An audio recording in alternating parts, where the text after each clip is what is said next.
I'm Rishabh Gulati, and for the past, the better part of 2020 and now going into 2021, we have been dedicating space every weekday right here on NewsX in partnership with Business World to get you the voices and the stories of Team India. People who are entrepreneurs, people who are coming out as angel investors, people with business ideas, people in the creative space who are now putting together a recovery with the mission is clear: 2021 must be bigger, better and more impactful than 1991 was. Let me take the opportunity to open up our conversation and open up our panel and introduce them to you tonight. Joining us on the broadcast, of course, we have Dr. Anurag Batra. He is the chairman and editor-in-chief of Business World. Mr. Soom Paul, founder and CEO of Spark Live, is with us on the broadcast. We also have with us Mr. Nilesh Agarwal. He's the founder and CEO of medtalks.in. Dr. Harshit Jain, founder and CEO of Dockery.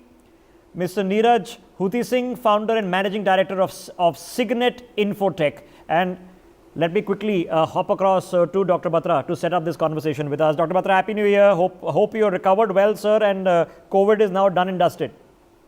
Rishabh, I'm on my way to recovery.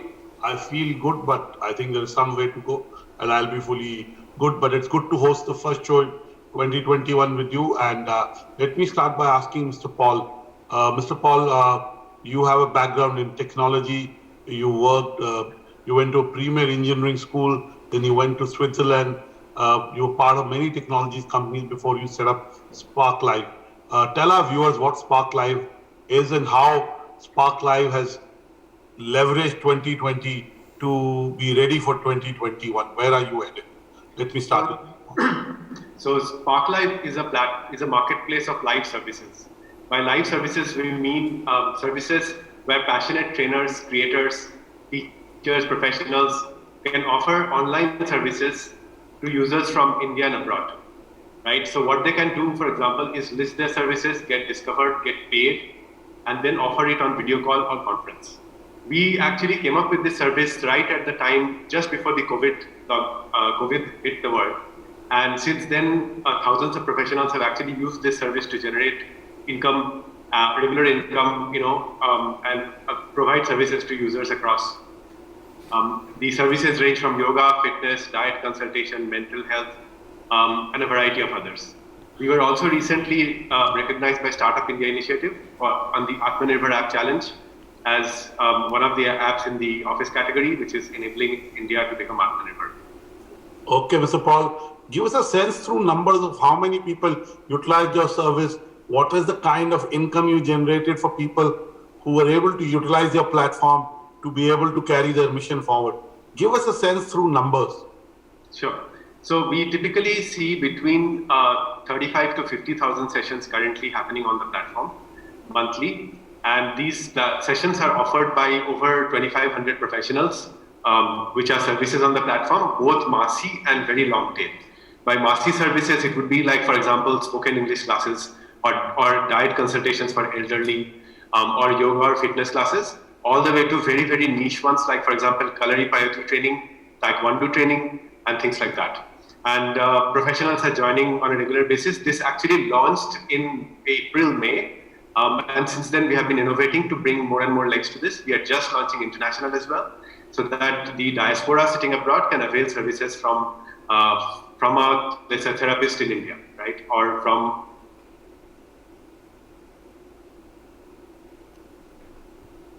Okay, I think we're just waiting for that connection there with our guests from Spark Live to stabilize. Carry on, gentlemen. Yeah, and I said, Rishabh, truly it's a way to kind of leverage on the skills of the professionals that India has to offer to the world and to India. So clearly, Mr. Paul, the Spark Live is catering to that. Let me bring in Harshit Jain. Harshit Jain, 2020 year was an unusual year. For most entrepreneurs, it was a tough year.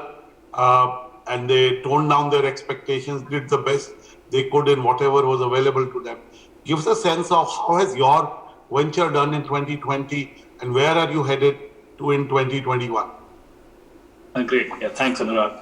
So I think 2020 was the year when we launched our venture, Dockery, in India and in US market. And I think COVID really helped us in accelerating the adoption of digital, especially in the pharmaceutical industry, which is kind of considered a laggard.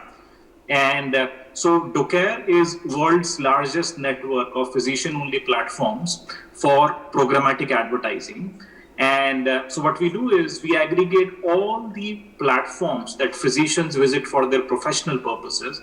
Could it be medical journals? Could it be telehealth platforms or electronic health records? And bring it on a singular platform so that when a pharmaceutical brand wants to reach out to them in a digital media, they can simply log on to docare.com and begin targeting physicians of their choice, instead of reaching out to those platforms independently and not being able to target. This is very similar to what I think Google AdSense did to the consumer advertising over a decade ago. We are bringing that to pharmaceutical industry, which is very regulated in nature. And also, as the physical visits of the medical representatives are kind of coming to a standstill because of COVID and excess issues of hospitals, plus lesser and less patients visiting hospitals, a lot of them taking consulting and telemedicine. Clearly, digital has its own traction in terms of a medium. Let me go to Neeraj at this point. Neeraj, 2021, everyone wants to be transformed technology-wise. Everyone wants to make sure that as an enterprise, the technology spends go up so that you are able to leverage on the opportunities that the world is kind of throwing at you. Tell us, how does it augur for your business, and what is the pivot you are taking in 2021 as you look at a full year ahead of you? So I would say the start was challenging. So once the pandemic struck, because Signet is in two types of business. One is services, and other we have our own products. So services was challenging. The products were hugely successful because we are into two types of products. One is digital transformation for text technology. So we are into text technology, and e-invoicing was implemented into India during the pandemic time, which was kind of a boon for our kind of a organization who were deeply involved into the text transformation. So that was an amazing journey for us, and working into this pandemic area, making customers go live.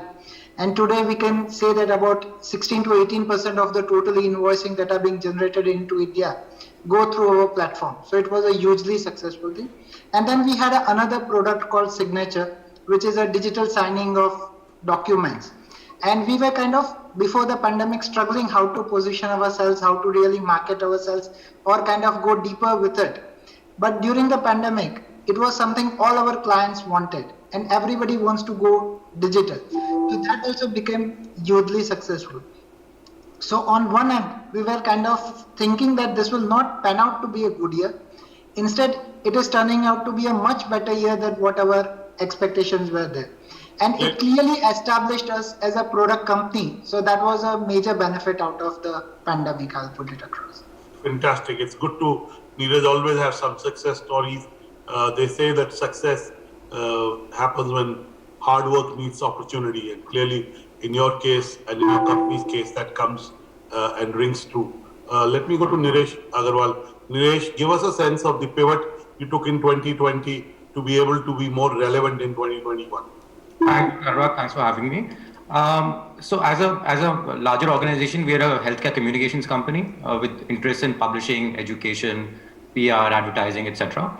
A lot of the events and the publishing part, because of COVID, went absolutely to zero. Fortunately for us, a couple of years ago, we started working on our digital platforms. So we run two digital platforms. One is called eMediNexus, which is a doctor's networking app. We work closely with Dr. Harshit as well. We are part of that platform as well. And the other education platform that we have is called MedTalks, which was just about launched a few months before the pandemic hit. And we saw tremendous growth in this platform. Now, what this platform does is, it is of two parts. One is to educate the healthcare industry. So whether it's a doctor, whether it's a nurse, whether it's an ASHA worker, whether it's anyone. Earlier, they used to go for all these conferences and continuing medical education events, and they used to learn there and network, etc. Since March, everything has gone digital. So we, since March, have done almost 500 plus education programs for doctors. We've trained over 150,000 doctors. and 50,000 pharmacists, 50,000 nurses. We're working on training ASHA workers and etc. So through this, the number of people they impact in terms of the patients has been great. So just through training these doctors, we've reached out to the mass public in general. We also have a consumer section where we have over 3,000 videos of top doctors answering basic patient education. Whenever someone types something on Google, normally they go to a WebMD or a Healthline. We have all that information in text and in videos of top doctors in Hindi and English, where patients can come. And organically, since March, we now hit about 6 to 7 lakh consumer visitors every month. And on social media, through our YouTube channel and through our editor-in-chief, Dr. K.K. Agarwal, through his channels, etc. We've done a lot of consumer education programs. We host a TV show every day. And through that, we reach almost 10 million consumers per month. Okay, that's heartening to know that you use the pandemic to be able to provide a service or an input that is very valuable to the ecosystem that you serve. And clearly, I keep saying that COVID has been a digital transformation officer for most businesses. Of course, the pace of acceleration that COVID has brought in wouldn't have been imaginable if we talked to you in last March before COVID. So clearly, while we understand the problems that COVID has brought in, it has also hastened the adoption of a lot of digital ways of doing business, digital ways of living, digital ways of seeking information. And that has augured well for a lot of businesses who adopted digital in a big way to pivot around digital and primarily become digital first, virtual first businesses. Neeraj's company is a great example of that. Neeraj, let me ask you, as an entrepreneur, there is a certain way all of us think, and then something like COVID happens, it does impact the way we think. What has changed in your thinking since COVID? Or what is the change you see in entrepreneurs around you in terms of how they approach entrepreneurship post-COVID? I would put it across, and many may agree with my statement or many may not agree with my statement. But the risk-taking ability or the risk-taking appetite into the entrepreneurs has definitely increased post-COVID. So the type of decision-making or the type of investments which I was not seeing people doing, or kind of being too conventional in nature and not willing to adapt the newer technologies or not willing to kind of work with newer technologies, was kind of a challenge. But post-COVID, I'm seeing a great amount of interest and a quicker decision making, and that is specifically post, I would say, September or October. I see a tremendous amount of fast pace in terms of decision making, and that is a major change in terms of entrepreneurship. Similarly, I'll put it across even from... If I may ask you, Neeraj, and why do you think that change has happened? Why do you say that entrepreneurs have become more risk-taking? They see more opportunity. Give us your line of thinking and your raison d'etre for it. Why do you think that has happened? The first and foremost thing is, if we don't change, we will be changed. That is a very clear point. I'll put it across. And today, adoption of technology or adoption of doing means what we call as hyper automation, kind of a implementation. That is something which is critical to any enterprise company's survival. Second thing is the tax regime, and when I talk specifically about the tax regime, the governments have become much more vigilant and much more stricter in terms of the implementations and discipline from their side. And that is kind of forcing the entrepreneurs that we need to make the necessary changes into the taxation. On the non-taxation part also, I am seeing from all the overseas clients that we have, they first used to say that we want to conserve cash and we want to ensure that we are profitable in nature. This year, the comments that is coming in, even in the newer wishes, the comments that are coming from the clients, very clearly says that we want to be more aggressive in terms of our marketplace, we want to go with more partnerships, and we want to take more risk into the nature that happens. So that is a kind of a clear indicator that is coming from the things. So the pressure of the pandemic has forced people to kind of adapt and change their thought process and come up much stronger in nature and much stronger in terms of decision making. So that's if you have asked me maybe few months back, I would have not believed into this, but what we are seeing actually on the ground makes me believe that no, that change has happened. And do you think this change has permanent and both from an agility standpoint, from a resilience standpoint, and a risk-taking standpoint. You'll see Indian entrepreneurs getting more ambitious. Is that a change that you see in a very deep way, or do you think it is only a response to current times? I would put it across, it's a response to current pandemic. But if from the government side, if from the overall environment side, if the right kind of opportunities are created and facilitated, I think this can be a major transformation for the country as it is. Because in so many different industries, because I work with all kinds of industries, and I am seeing so many entrepreneurs are so much full with orders, and even in terms of export orders, that they are kind of even thinking of investing more into the manufacturing capacities. So if the right facilitation happens at this particular time, I definitely see a transformation happening in India in terms of business. And because I can, with my discussions with some of the topmost companies in the country, the figures that I see from them or I hear from them are quite encouraging last few months. And that's a change we will definitely see going forward. Okay, let me go to Mr. Paul. Mr. Paul, what has changed in your wiring as an entrepreneur that will help you succeed in 2021? So I actually am, our company is based right in the middle of the startup district of Bangalore, right? So it's in Koramangala HSR layout, and our company itself, what we did was our entire team shifted and went back home. But one of the most fundamental shifts that happened during COVID is that we became very, very cost conscious, frugal, and moved much more efficiently online than we were doing before. So meetings moved online, and we adapted our system very, very rapidly. But the bigger narrative that I want to bring in here is that our change also was, part of it was also led by the fact that we were working with a lot of grassroots entrepreneurs, individuals who are trying to generate income via us, right? For them, what happened is like, take a typical dietitian, right? Sitting in like a small town in Bengal, or like somebody who is a yoga trainer sitting in like Madhya Pradesh. Their income just disappeared. They just completely vanished because it was entirely based on physical interaction. For them, they started innovating online, and we actually were, viewing that from very up close, that how they started innovating on themselves, creating new services, offering it to clients, both in India and abroad. And they have started bringing back their own income generation, and they have adapted very rapidly. So I have seen like stories of resilience and adaptability across around me right now. So fantastic. I think what has happened in 2020 augurs well for the Indian entrepreneur ecosystem, because we've showcased resilience, we've showed agility, and we've shown purpose in what we are. Absolutely. As an entrepreneur, that will help you do well. Okay, let me, Anurag ji, if you'll allow me to. Harshit Jain? Yeah, Harshit ji, sorry, I missed the question. I think we lost you for Harshit, can you hear me? Yeah, I can hear you. Can you hear me now? Yeah. Harshit, what I was asking you is, you heard Neeraj, you heard Mr. Paul. What has changed in your DNA as an entrepreneur that will help you do well in 2021?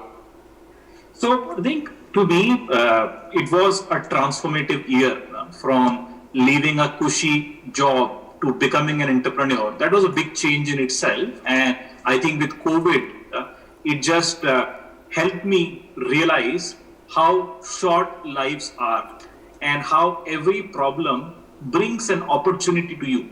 It is just that you really have to spot it, believe in it, and work towards it.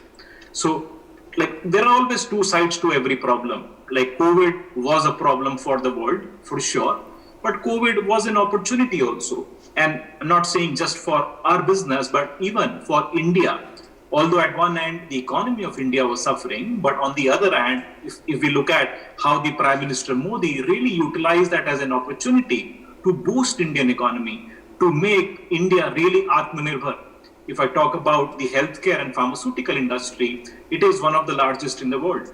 And now boosting the API manufacturing, the vaccine production can transform Indian economy. And I see that reflecting in our business also. So I think it just helped in changing the thinking. two sides of the coin, look at opportunities and not the problems. Okay, Dr. Batra, allow me to just interject. Yes, Dr. Jain, we're in a fascinating time because we're about to see wide-scale adoption. We've seen it in some regard with a contact tracing app, Arogya, but now through CoWIN and from the information that we've got today, the Health Ministry is saying that these unique health IDs, they want to expedite the rollout, something that was, put out in the Prime Minister's speech in August. What is the digitization of a field in which data and record keeping, inspection, much of it can be done off-site? What's the future there, sir? See, I think we are kind of headed in the right direction. I have practiced as a doctor in US and in India as well. And if I compare the US healthcare with Indian healthcare, I often say the Indian healthcare is much more superior than US healthcare. And we have the opportunity to steer it in the right direction. And I think under the leadership of Prime Minister Modi, we are taking it in the right direction. So linking the data to a single ID would be a breakthrough initiative, because then we can work towards making people healthier. It may not be just a data record keeping initiative, but it may be an initiative to make the people of India healthier. It won't be very easy. It won't come without challenges. There will be issues on data privacy. There will be issues on management, considering India is such a massive country and any initiative of this magnitude cannot happen without challenges. What is the entrepreneurial opportunity here? Because entrepreneurs are just not business people, they also provide important solutions. We were interviewing on this show a firm CEO who they run, I think, a radiology assay. So if you're in a small town and you get an X-ray done, the expert who's a radiologist can be out of a big city and they can do the assessment of and send you a report, which makes it a lot easier and a lot cheaper. What are the efficiencies that we can actually look forward in this sort of sector, sir? See, the big opportunities that I see is in data itself. If you think about it, there is no business in India in healthcare which is able to monetize data. Everyone talks about big data, but how will that data really become big is the massive opportunity in healthcare that exists. And this is an opportunity for entrepreneurs like us to think about what can be done in that direction. But there is also an opportunity to make the people of India healthier as a result of that. Yeah, exactly. Let me get, if I can get Nilesh back into this conversation. Nilesh, you just mentioned, 150,000 people, doctors, and 50,000 nurses, and now you guys are working on ASHA workers. What is possible through this online training process, and what is not possible? Because we still have fundamental problems of not everybody having a consistent network. I think I'm sitting in a major national capital area, and I'm pretty sure all of us have broadband, and we've lost the network a couple of times. So what is possible and what is not possible? In terms of doctors, a majority of doctors do end up having decent connections. Even if it breaks, we have the recorded versions that they can see at their convenience. What we also do is we convert those into booklets and into print a synopsis of the course, so that that medical reps can go and give it to them, or they can come on our website, or we can SMS it to them, etc. When it comes to ASHA workers, etc., it becomes a bit more challenging, because there is, a few types of training. There's a type of training that you can only do practically, especially in medicine. So whether it's a surgery in which a guy has to practice the surgery, or any other thing in which a patient has to be seen physically for them to be able to make that diagnosis. All that cannot be replaced by online. But given the way education is transforming, the technologies that's coming in, even in telemedicine now, there are dermatology apps in which earlier a doctor could only see the patient and diagnose it. But now through your camera, through that app, it can zoom into that mark or anything to give them a diagnosis. Artificial intelligence can help you predict what it is. It can run through a lot of data, etc. So as Dr. Harshit said, we have to work a lot on data. There is a lot of data across the world for all these AI apps, etc. to take it from the US population, etc. We have to have enough data of the Indian population, because we are just a very unique sort of population. So we need to work a lot on research and development within the country. And in education, our main aim is to educate the doctors about the latest updates. So we're not saying that we're going to teach you how to become a surgeon. We're not replacing an MBBS or anything. Medicine changes every day. in COVID, especially COVID has taught us that. In what we knew about COVID in March, what we knew about it in April, what we knew about it in May, every month it kept changing, every day it kept changing. So Okay, it was our responsibility. where do you see obvious scale? I mean, do you see obvious scale in branching out to different sectors? Or do you see obvious scale in providing different kind of services? Because, you know, there is a future in even in interventional surgery. We are talking about, you know, VR displays and headsets, and those things are coming online. Now, they might take a few years, but they're coming online. So where do you see yourself scaling? So for us, as of now, we're doing shorter term courses. We are getting into longer term courses, which could be 6 to 9 month diplomas, all right, etc. We're not offering proper degrees, but our max would be 1 to 2 year sort of diploma courses with a physical element also attached to it, but as much as possible to do it digitally. Okay. We aim to do this across specialties, not only one specialty, but across specialties. And just in healthcare, you have your doctors, you have your nurses, you have your ASHA workers, you have your technicians, you have your ward boys, you have so many different people who need training. And, you know, for a lot of these people, the Skill Development Ministry has been doing a lot of these live courses, but now they're also open to Can you give us just a random example of what a course like this would be, like one of the short courses? What would it be about? So, for example, a course on diabetes, right? So maybe like next week we were planning to launch an update in diabetes in 2020. Okay. So everything that was new in 2020, so that the doctor at the starting of the year can be updated about everything new that happened in diabetes, what new drugs came out, what the new treatment avenues were, what the relation to COVID is. So something like that could be a 6-hour course along with 5 to 6 doctors speaking for half an hour, 45 minutes each. Okay, so in your business model, are you seeing individual practitioners signing up, or do you see companies signing up for their staff? How are you seeing your business model developing? So our business model works in 2 ways. One is we have paid courses in which doctors come and pay themselves. The second model is through pharmaceutical companies, in which a pharmaceutical company gives us an educational grant and they register maybe 5 to 10,000 doctors of theirs. Right. If it's thing, and then we make the revenue. Okay, that's very informative. Thank you. Let me get Soham Paul back into this. Soham, so again, my practical question is, when you're creating a platform which is providing, as you said, services that can be delivered online. So you're making it easier for me to find something what any individual can maybe do on a YouTube channel or start themselves on Facebook. How do you guys do your customer acquisition? So typically what happens, see, there are 2 legs to it. One is that we actually, when we launched this service, a lot of the individuals who came online, they already were offering these services offline. Yeah. So for example, fitness instructors were holding fitness classes offline, right? And their business just stopped. Similarly, like yoga classes were happening, or individuals are running diet clinics. So, can you still hear us?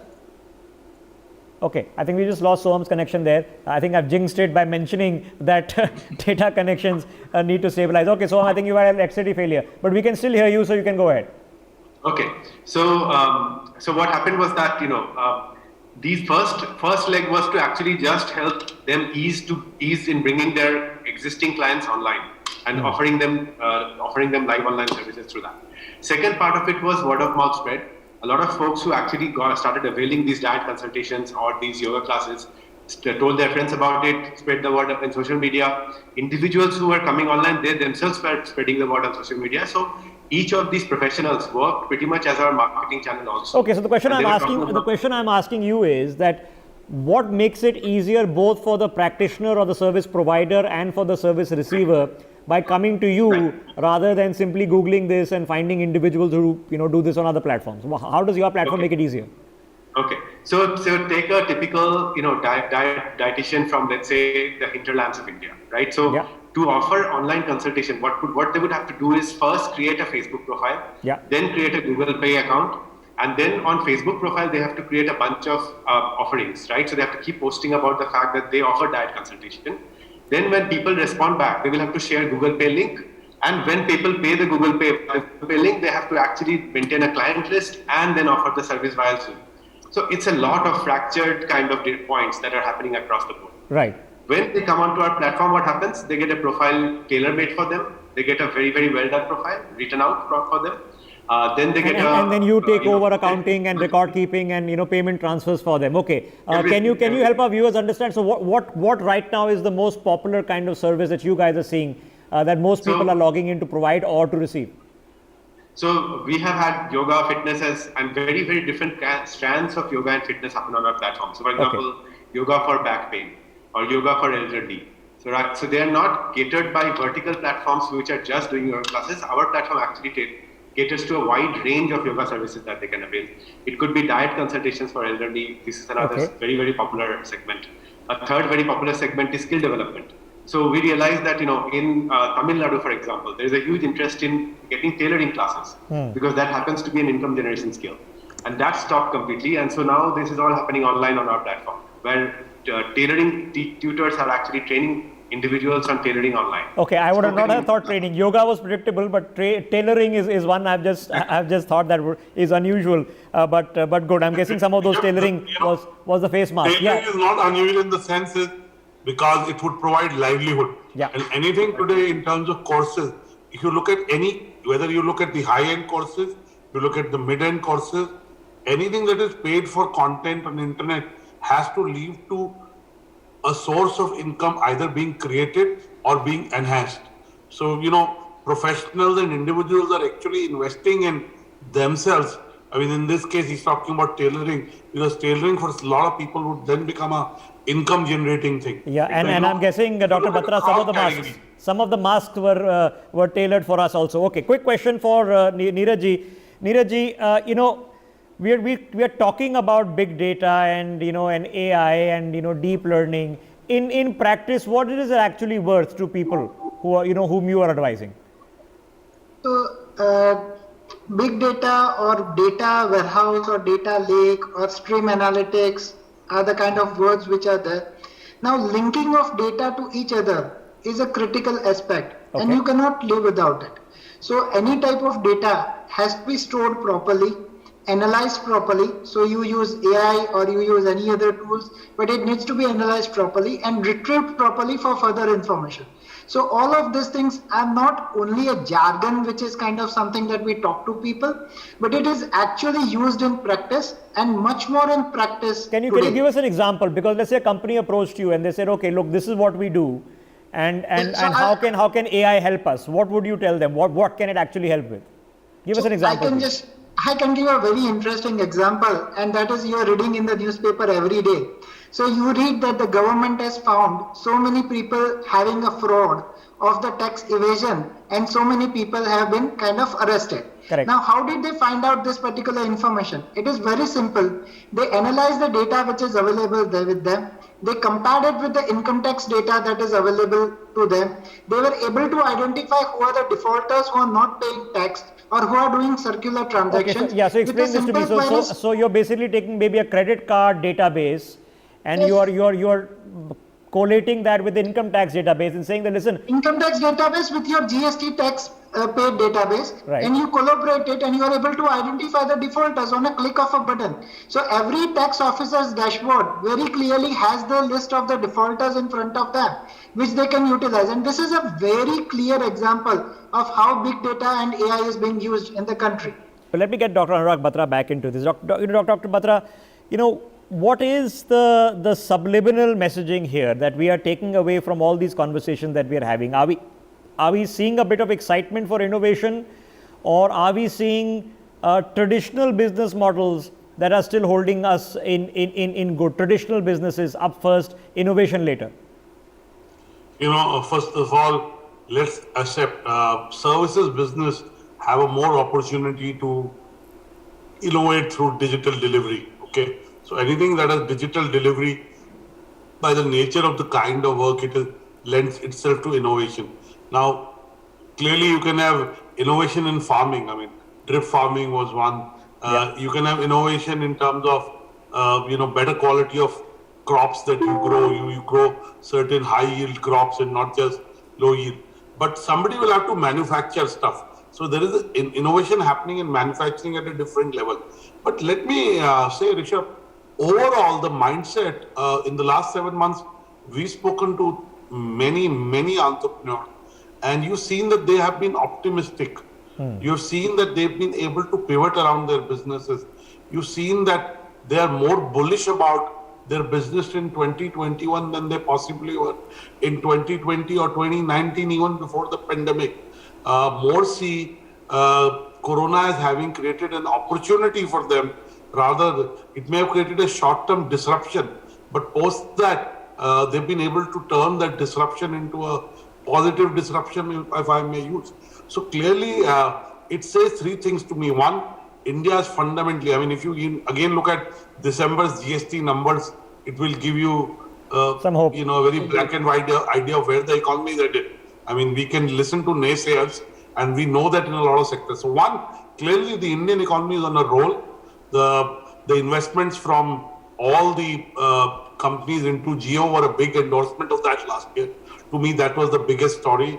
A single entrepreneur raised that much money, and in a new company. Don't forget that Jio is less than 4 years. Is the youngest telecom provider. Big boost in India and India's digital economy. Second is the edutech boom. And edutech is about content consumption.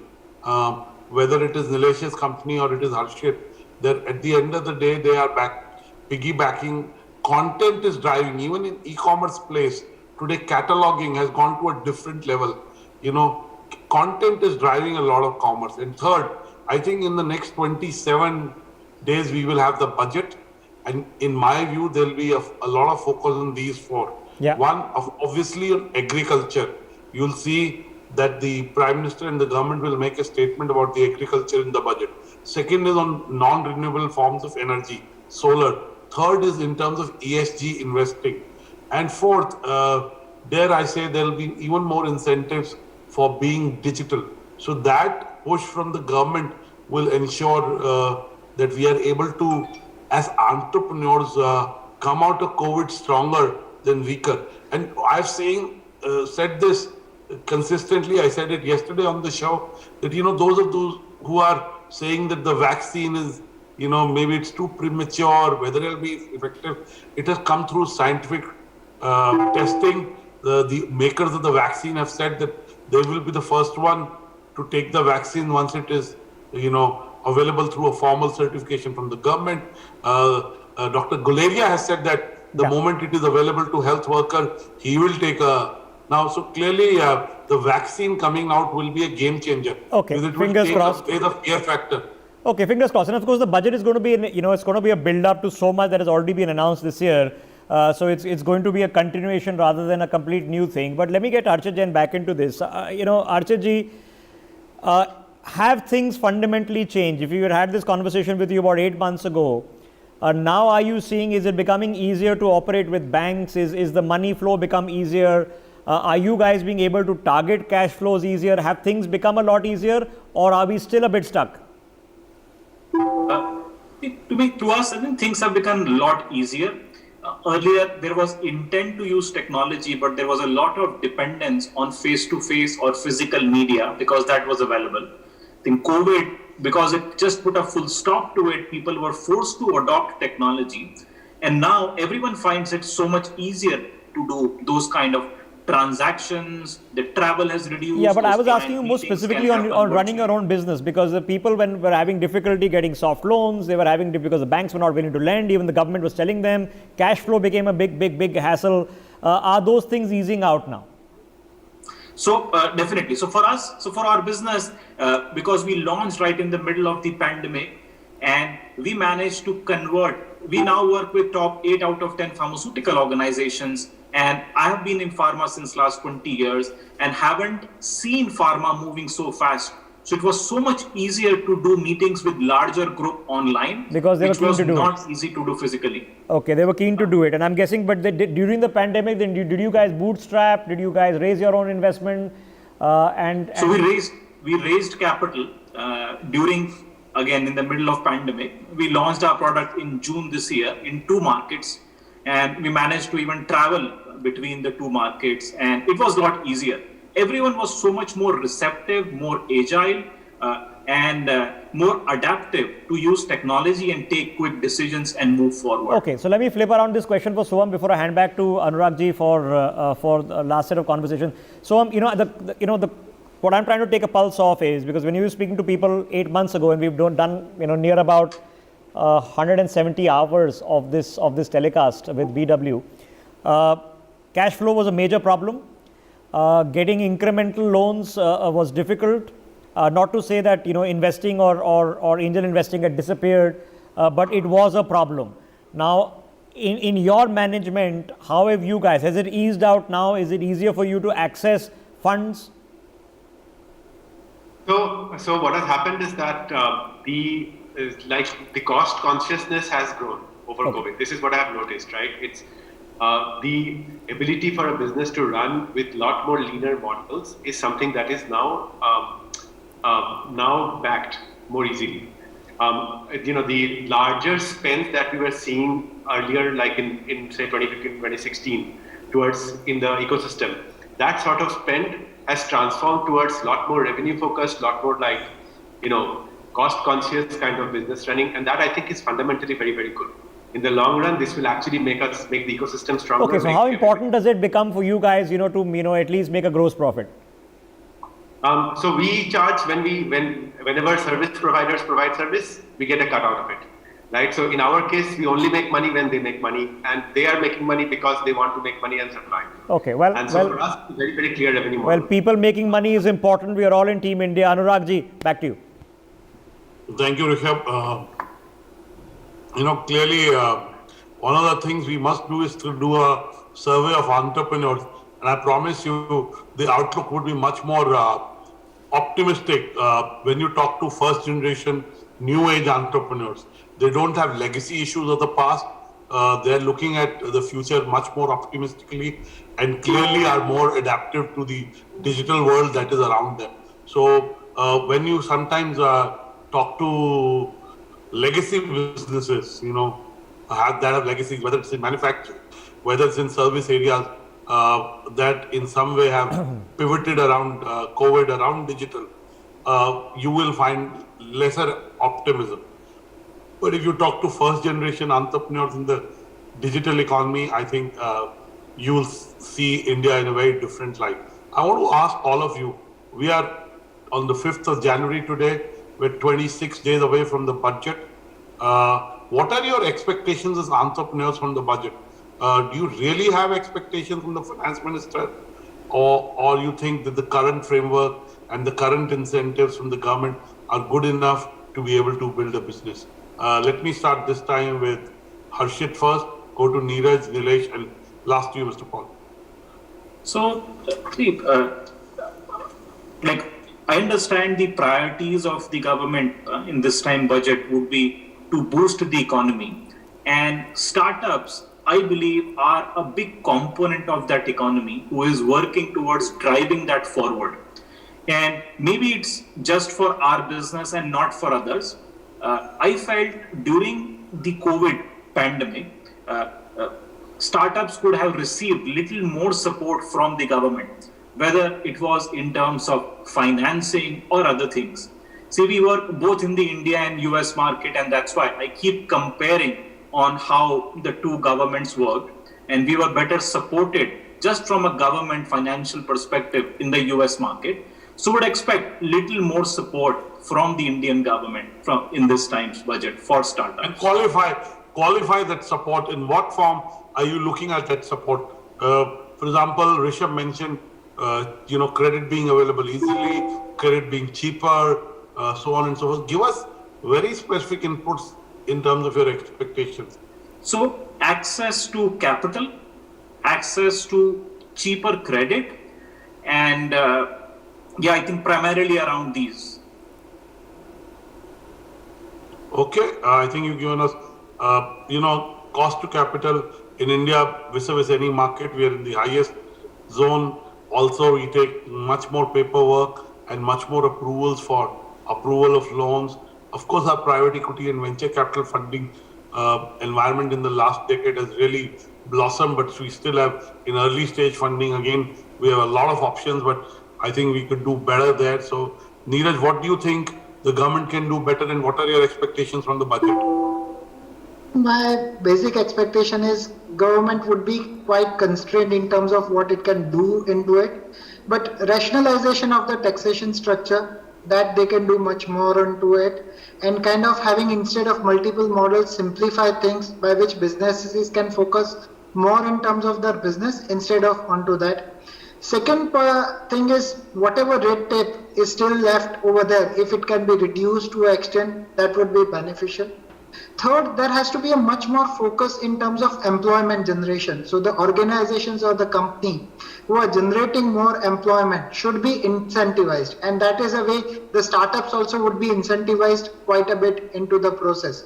So these are the three things that I would put it across, which would really help the industry move much faster than what it is moving today. And yes, last but not the least, some more incentives for manufacturing exports, because that will kind of boost up our exports much more, and we are into a unique position to take maximum advantage of it looking to the global situation. So that is something I would expect out of the budget. Nilesh Agarwal, your expectations from the finance minister? So, I mean, overall, as in talking about my industry, the health budget has been abysmally low compared to most countries since the past many years. We've been calling for a higher spend.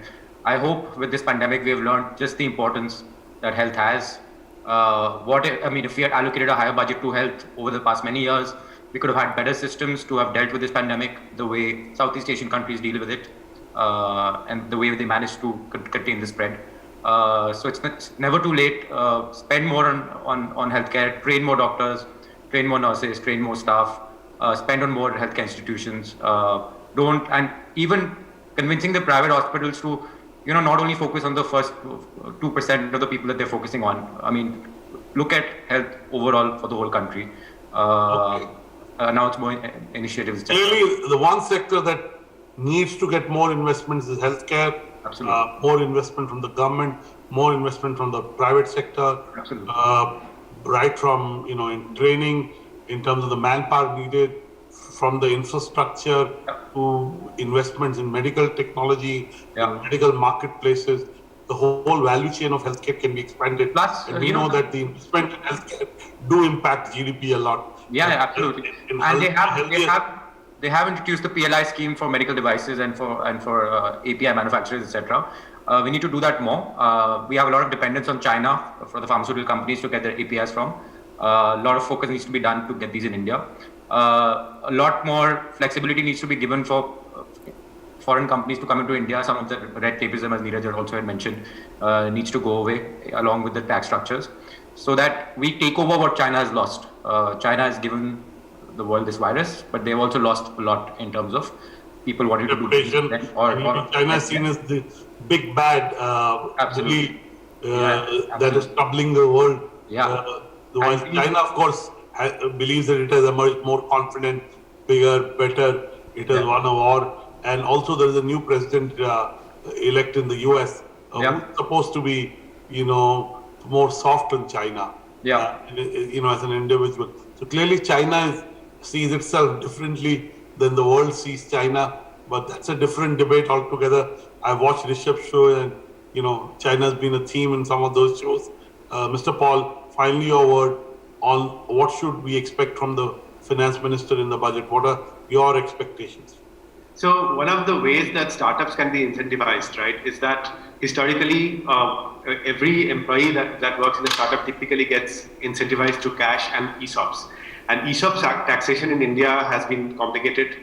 There is, and this can be simplified, I think, and that would actually drastically enhance the incentives that, individuals have to work in startups and actually take work in because startups cannot afford to pay the amount of cash that a larger enterprise can pay. So the incentive is given in form of ESOPs, but ESOP, actually to get value out of ESOPs, the ESOP taxation structure has to be simplified and actually reduced a little bit. This is one of the biggest kind of asks from the startup ecosystem that has been there for a while. And if something can be done on this front, this would actually help propel the already growing ecosystem into a different orbit altogether. And you're right. Also 2021 may see some of the marquee startups that have been able to scale up and emerge as category leaders doing IPOs. You already see, secondary transactions in some shares happening as a precursor to the IPO, where investors are selling part of their shareholding to other funds because there is it's like mezzanine parking of, shares because there's an IPO expected and a higher yield. So clearly simplifying these laws will help. Rishabh, when you talk to entrepreneurs off the screen, you talk to your colleagues who are also consumers. What is the sense you get about 2021? What is the sense you get about budget? What are the expectations from the budget? Especially the finance minister said it will be a budget like never before. So she has clearly raised our expectations. Well, most people are talking about incremental change to what has already been announced. So the budget is going to be an entity, but not as exciting as entity as one would expect. So there will be no doing away with personal income tax. That's not on the table. Well, a lot of people are suggesting it, but that's not happening. We can't afford it right now, and that will be too much. But what have you heard that inheritance tax may come in, like the inheritance tax in UK? No, the same thing happened. The same thing happened before the same thing happened before the last budget. The same rumors happened before the last budget, and nothing came of it. Hopefully, nothing will come of it this time. Also, it's not a smart way of going about things. But what there is a lot of talk about is that there is a stimulus that can be generated through government getting out of people's way. A reform stimulus. Now, reforms, as we've seen with the agricultural reforms in this country, remain complicated, but they don't remain undoable. So hopefully we'll see some indication of that happening, whether it's in the budget speech or most likely without it. But gentlemen, thank all of you for joining us on the broadcast. If you happen to be in the medical business as a manufacturer or a service provider, then please do check out Dockery. They are setting up an advertising platform for you to leverage, which is going to help you out. Do check out if you're looking for yoga classes or tailoring classes, or indeed you want to provide them, then please, it's a good chance to check out spark.live. If you happen to be in the media training space or happen to be a nurse or a doctor watching, please, medtalks.in is worth taking on. And if you are planning to figure out how data and AI and new technology can work for your business, Signet Infotech, you can find all of these guys online, obviously. Keep reading BW Online and keep watching NewsX. Thanks a lot. For more such videos, subscribe to the NewsX YouTube channel, hit the bell icon.